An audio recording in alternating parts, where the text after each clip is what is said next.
하나님께서 오늘 주시는 말씀입니다. 신약성경 요한복음 14장 15절부터 26절까지 말씀, 저와 여러분이 한 절씩 교독합니다. 신약성경 요한복음 14장 15절부터 26절까지 말씀입니다.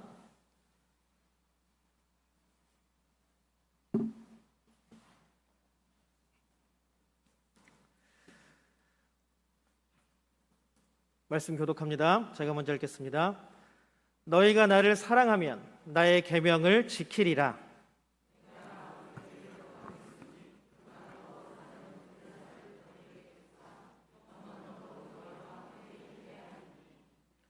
그는 진리의 영이라. 세상은 능히 그를 받지 못하나니 이는 그를 보지도 못하고 알지도 못함이라. 그러나 너희는 그를 아나니 그는 너희와 함께 거하심이요 또 너희 속에 계시겠음이라.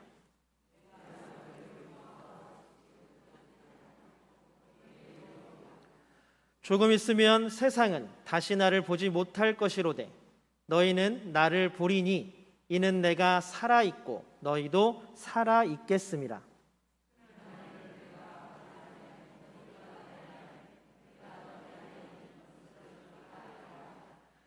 나의 계명을 지키는 자라야 나를 사랑하는 자니 나를 사랑하는 자는 내 아버지께 사랑을 받을 것이요 나도 그를 사랑하여 그에게 나를 나타내리라.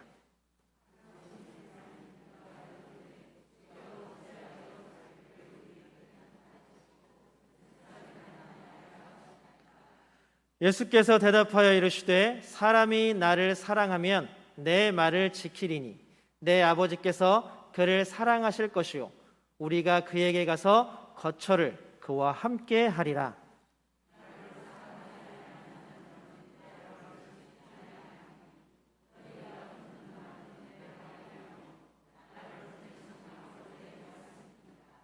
내가 아직 너희와 함께 있어서 이 말을 너희에게 하였거니와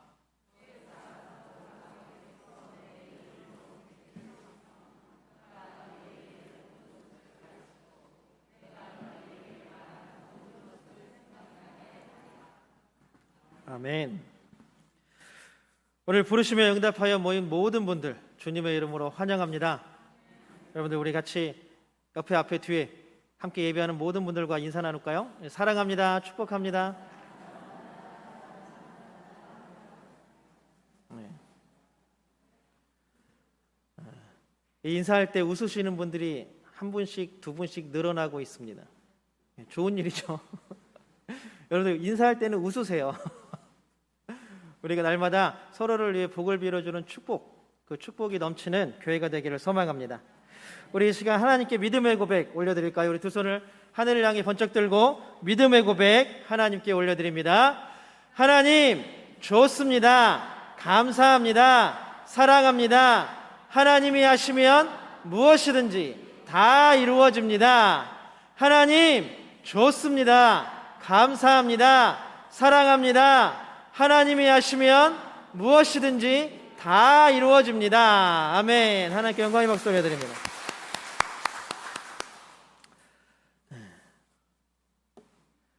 여러분들 오늘 아침에 교회를 갈까 말까 혹시 고민하신 분 계십니까?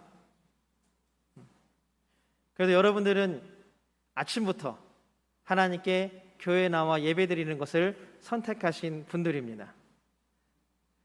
우리가 살다 보면 여러 가지의 갈림길에 마주서게 되는 경우들이 참 많이 있습니다.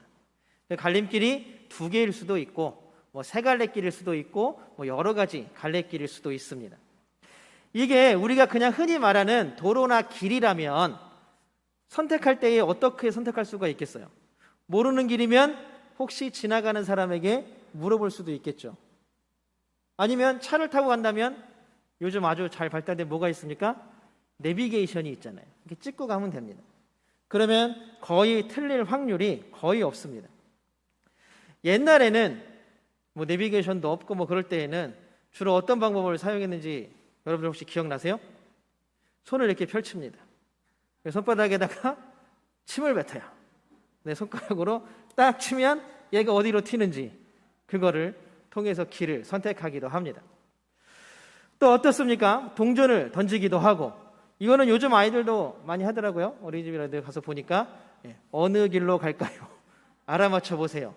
딩동댕. 그 뒤에 여러 가지가 막 많이 붙죠. 동대마다 붙기도 합니다.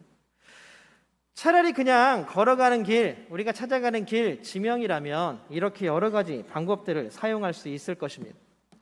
그런데 우리 앞에 있는 갈림길이 우리 삶의 갈림길이라면, 우리가 살아가는 인생의 세월의 갈림길이라면 여러분들은 어떻게, 어떤 방법으로 그 갈림길 앞에서 선택하시겠습니까? 결국 앞으로 나아가려면 갈림길을 2개 혹은 3개 아니면 더 많은 갈림길 중에 한 길을 선택해야만 합니다. 모든 길로 다 갈 수는 없겠죠. 왜냐하면 우리는 하나니까. 아마 여러모로 따져보고 나에게 더 이익이 되는 길이 어디인지 아마 열심히 계산하실 거예요. 어떤 게 더 나를 즐겁게 해주고, 어떤 게 나를 더 유익을 주고, 어떤 게 나를 더 이익을 더 극대화시킬 수 있는 길인지를 따지는 것, 어떤 길이 성공할 수 있는 길인지를 따지고 선택할 것입니다. 그 길을 선택하는 기준은 결국 우리가 가장 중요하게 생각하는 가치가 무엇인지에 따라서 결정됩니다. 어떤 사람은 그 선택하는 기준, 그러니까 기준 가치라 그러죠. 기준 가치를 물질의 풍성함으로 두는 사람이 있을 것입니다. 어느 길로 가야 내가 더 많이 벌을까? 예전에 초등학생들한테 물어보면, 야, 너 꿈이 뭐야? 장래 희망이 뭐야? 그러면 뭐 대통령, 아니면 뭐 장군, 군인, 경찰, 소방관 이런 게 많았대요. 저 때는 많았던 것 같아요. 그런데 시간이 좀 지나면서 요새는 초등학생 아이들한테 물어보면 꿈이 뭐야? 라고 물어보면 의사, 변호사, 뭐 이런 거죠. 검사, 전문직 이게 나옵니다. 그리고 또 시대가 조금 지나서 2000년대 아이돌이 한창 뜰 때, 그때 아이들에게 물어보면 뭐가 제일 1위가 꿈이 뭐였냐면 아이돌이었어. 아이돌, 연예인이 꿈이었어요. 그런데 몇 년 전부터 그게 또 순위가 바뀌었습니다. 요새 초등학생한테 물어보면 직업 1위, 아이들이 원하는 직업 1위가 뭐냐 하면 유튜버래요. 유튜버. 대통령, 군인, 경찰 꼽는 이유 멋있어서. 전문직, 의사, 변호사, 판사, 검사. 왜 그럴까요?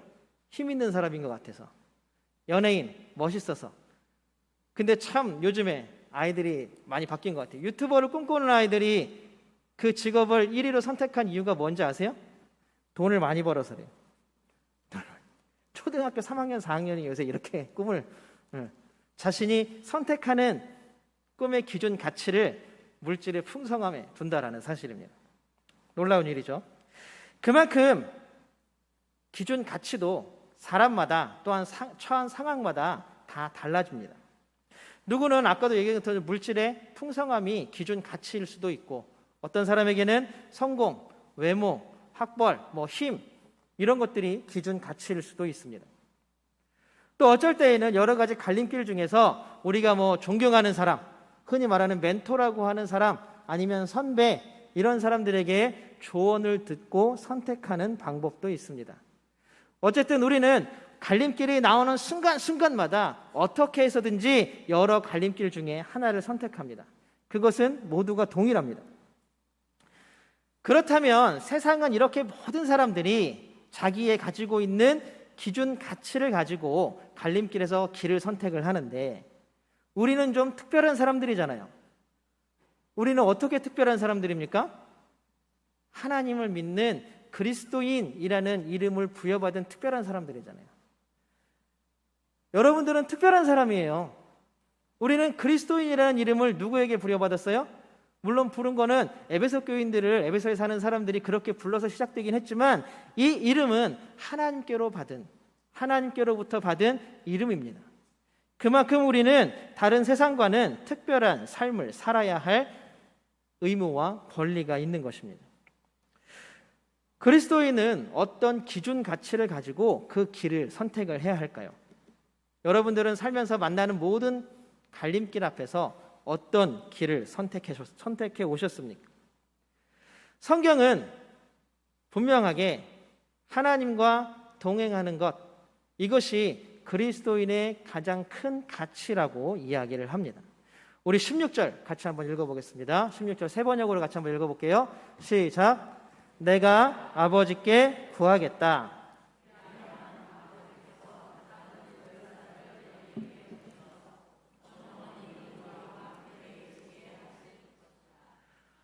우리가 오늘 읽은 14장의 본문은 이제 이 상황에서 몇 시간 조금만 지나면 예수님께서 체포되시고 십자가에 달려서 돌아가시, 이제 예수님의 죽음을 앞둔 바로 아주 절박하고 급박한 시간입니다.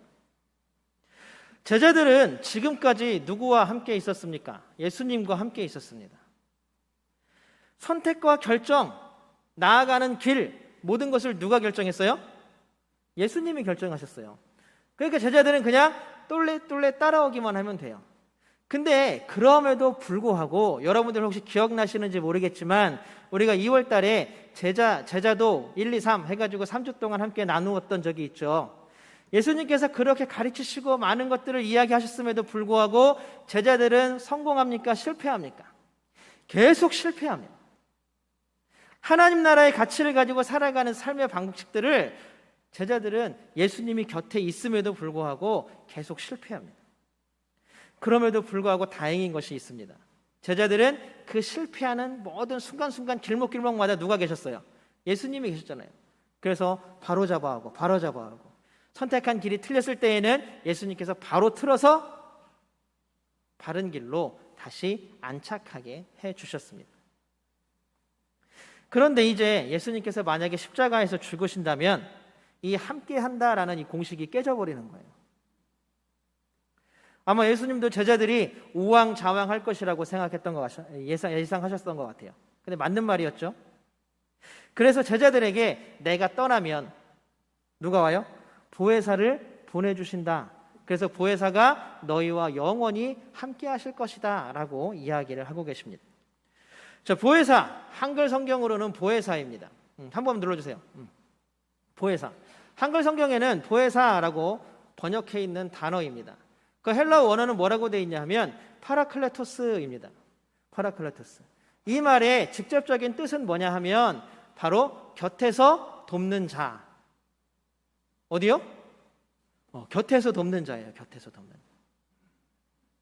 이 파라클레토스는 사실 법정 용어입니다. 법정 용어. 피고인이 있으면 야, 쟤는 죄가 너무 많아요. 죄를 졌어요. 제가 죄인 맞아요. 라고 얘기하는 사람이 누구예요? 법정에서. 검사잖아요. 그 대신에 그 반대편에서 아닙니다. 이 사람은 죄가 없습니다.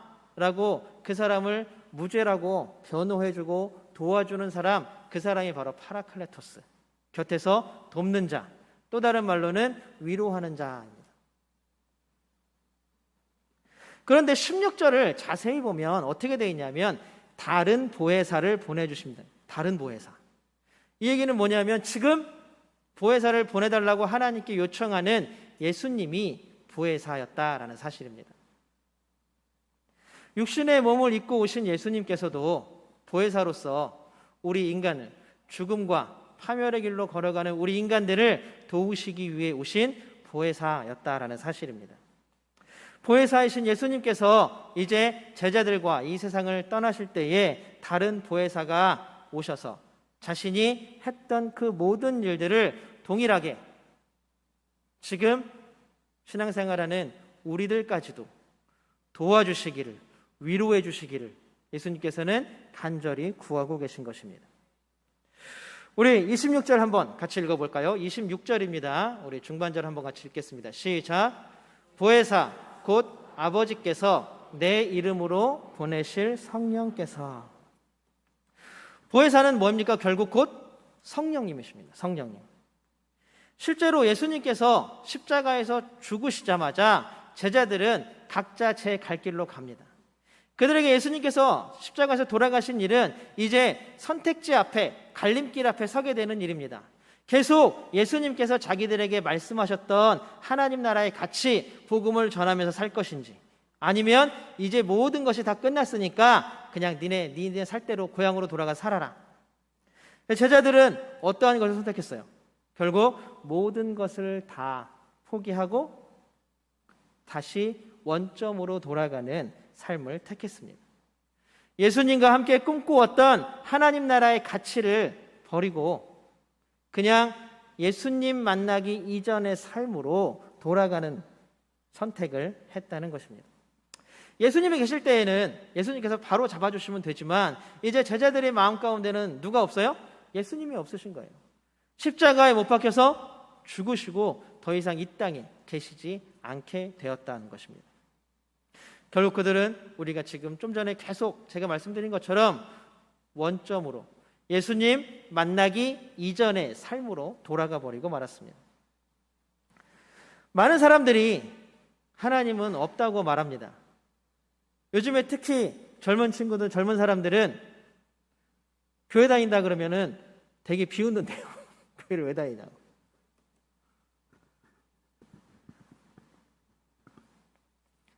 믿지 않는 사람들뿐만이 아니라 신앙을 가지고 있었던 그리스도인들조차도 믿음을 지키지 못하고 교회를 떠나가는 일이 요즘 많이 생기고 있습니다. 왜 그럴까요? 하나님께서 자신의 삶 가운데에서 자기 자신을 인도해 주신다라는 느낌을 못 받기 때문이죠. 하나님이 어디 있어? 내 삶이 그냥 이렇게 살아가는데 도대체 하나님은 어디 있다는 말인가? 그러니 세상은 점점 어두워져 가고 있습니다. 여러분들 요즘에 뉴스나 신문들 많이 보시죠? 나오는 사건들을 한번 생각해 보십시오. 이제는 자기 자신이 너무나 중심이 된 나머지 자기 자신의 화를 자기 자신이 다스리지를 못해요. 자기 자신의 분노를 어찌할 줄을 모릅니다. 자기 자신의 마음이 풀리기 위해서, 자기 자신의 분노나 자기 자신의 화가 풀려지기 위해서 다른 사람의 생명을 빼앗는 것을 아무렇지도 않게 생각합니다. 세상에 많은 사람들이 선택하는 기준 가치를 자기 자신에 두고 있다는 얘기입니다. 나밖에 없어. 내가 제일 중요하기 때문에 내 마음이 어떻게 해서든지 풀리는 게 제일 중요하고 내 화가 어떻게 해서든지 가라앉는 게 중요하고 그 과정에서 상대방이 어떤 상처를 입든지 말든지 나하고는 아무 관계가 없는 시대를 살아가는 것입니다. 또 어떤 사람들은 확실하게 갈림길 앞에 서서 하나를 선택하지 못하고 기웃기웃거립니다. 이 길이 나을까? 저 길이 나을까? 이게 나을까? 아니 누가 저게 좋다는데? 누가 이게 좋다는데? 그냥 그 자리에서 뺑뺑 돌기만 할 뿐 앞으로 나아갈 생각이 없는 것 같습니다. 삶의 가장 중심에 놓여야 할 기준 가치가 비어있기 때문에 그렇습니다. 성경은 삶의 가장 중심에 놓아야 할 기준 가치에 대해서 이렇게 이야기를 합니다. 마태복음 22장 37절 우리 같이 한번 읽어보겠습니다. 마태복음 22장 37절입니다. 같이 읽겠습니다. 시작. 주 너의 하나님을 사랑하여라. 하나님을 사랑하는 것, 하나님 사랑을 가장 큰 가치로 두었습니다. 물론 마태복음 우리가 22장 37절을 읽었지만 39절까지 연결되는 구절들을 쭉 읽으면 이 하나님을 사랑하는 것과 이웃을 내 몸같이 사랑하는 것을 동급으로 두어요. 똑같은 거라고.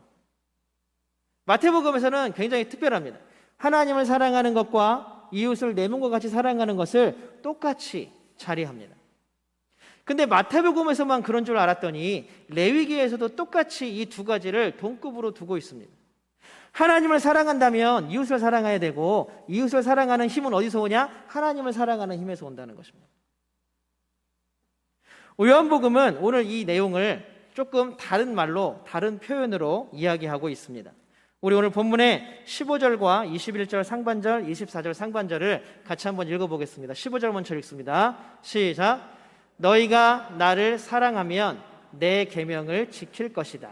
21절 상반절입니다. 내 계명을 받아서 지키는 사람은 나를 사랑하는 사람이요 24절 상반절입니다. 나를 사랑하지 않는 사람은 내 말을 지키지 아니한다. 예수님, 더 나아가서 하나님을 사랑하는 방법이 뭐예요? 말씀대로 사는 거라는 겁니다. 말씀대로. 계명을 지킨다는 게 말씀대로 살아가는 삶이잖아요.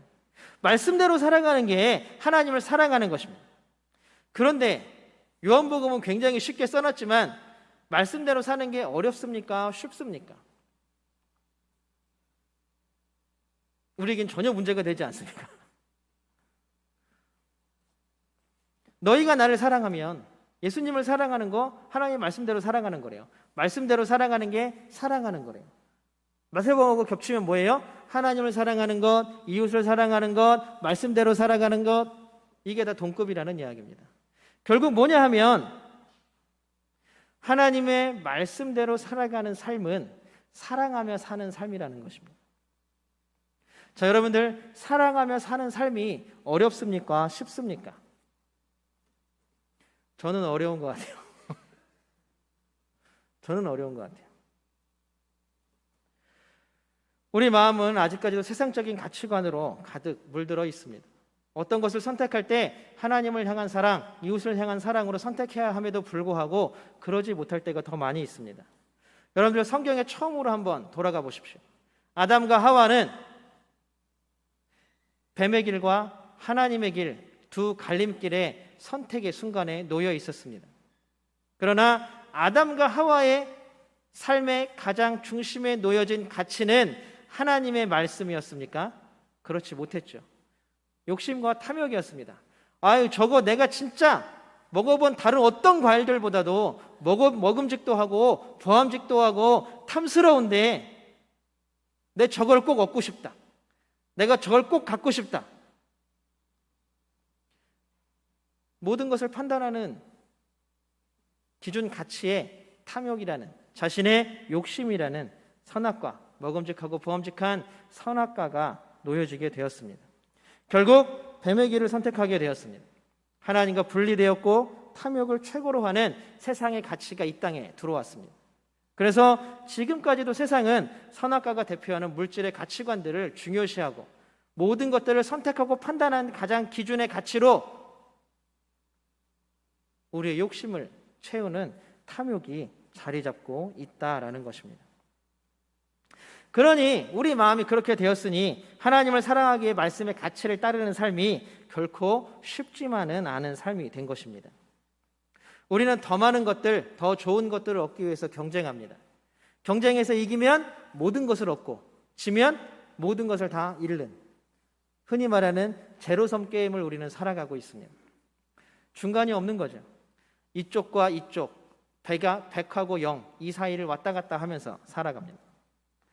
여러분, 요새 보면 장관 청문회도 이게 많이 열리죠. 그런 걸 보거나 아니면 정치인들의 이력들을 보거나 하면 왜 이렇게 걸림돌 없는 사람이 없는 것 같아요.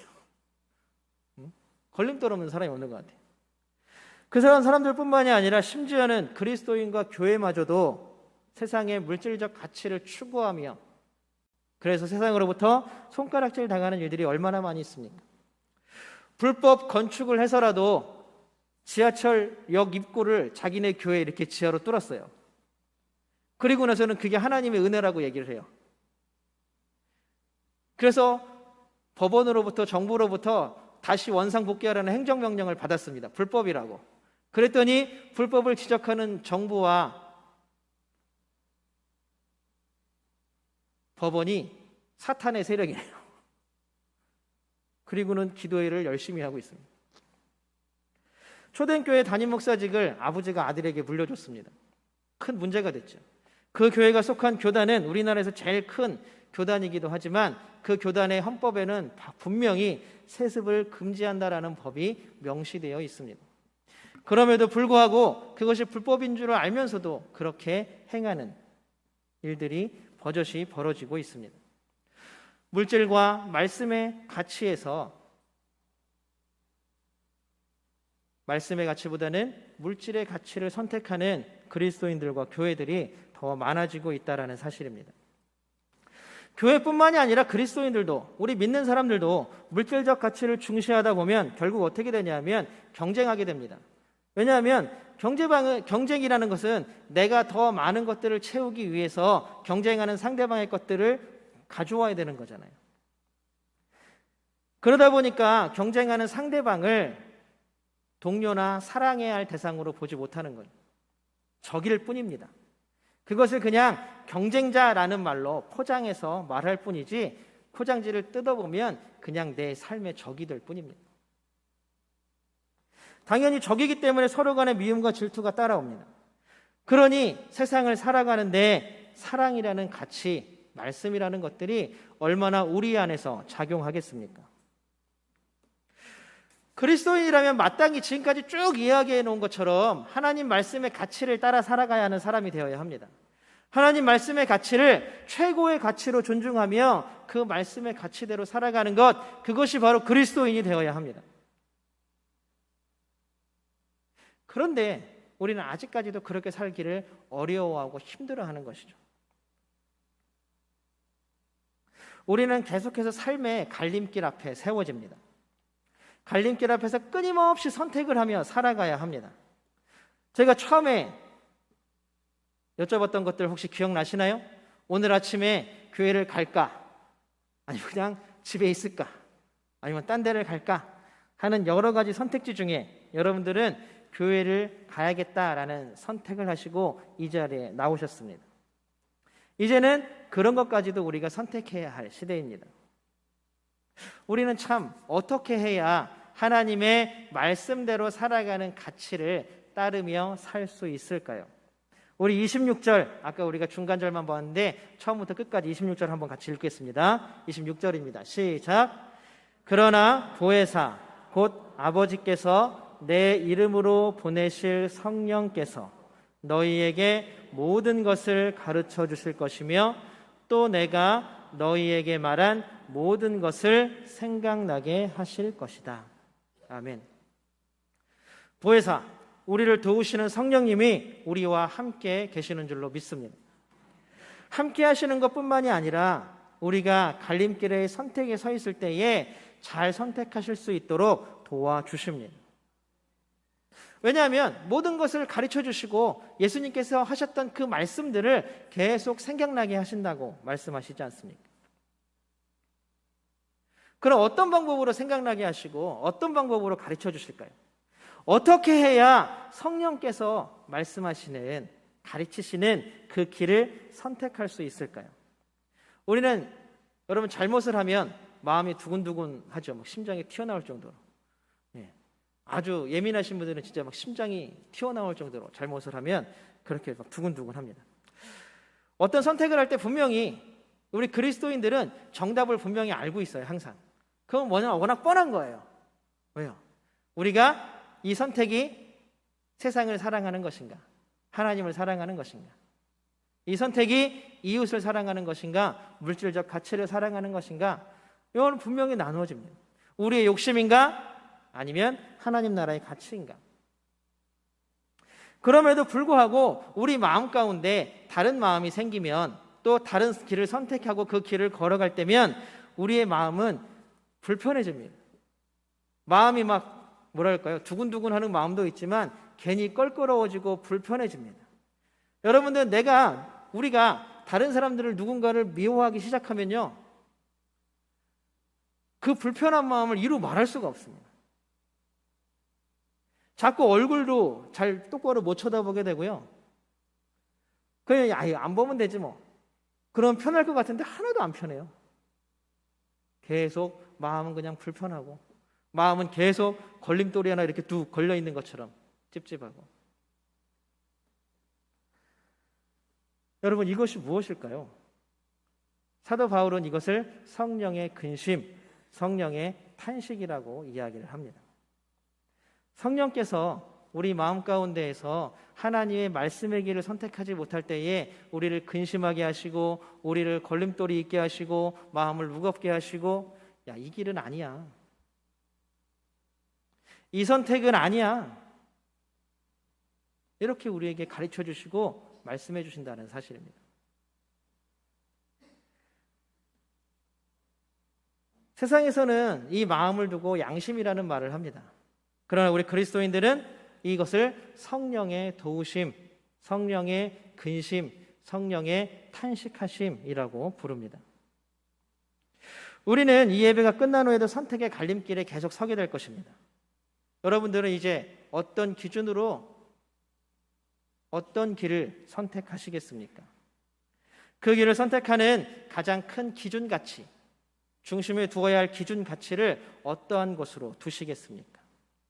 여러분들의 모든 삶의 갈림길마다 성령님께서 함께 하시고 도우시기를 주님의 이름으로 소망합니다.